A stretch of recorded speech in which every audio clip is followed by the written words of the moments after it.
Все для телезрителей. Работники службы новостей НВК «Саха» прошли курсы повышения квалификации. В течение недели занятия вел приглашенный лектор из Москвы, заведующий кафедрой журналистики Академии медиаиндустрии Евгений Дугин.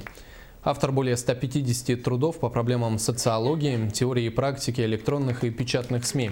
Преподаватель с многолетним опытом рассказал сотрудникам редакции об особенностях работы в кадре, вариантах донесения информации до зрителя и построении материалов.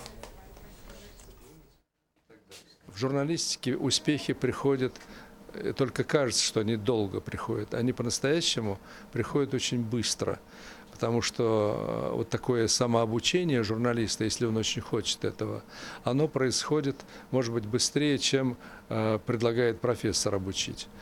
Поэтому я очень надеюсь, что вот это самообучение, ответственность перед телезрителем, это лучшие контролеры того качества, которое мы стремимся добиться в телевизионной журналистике.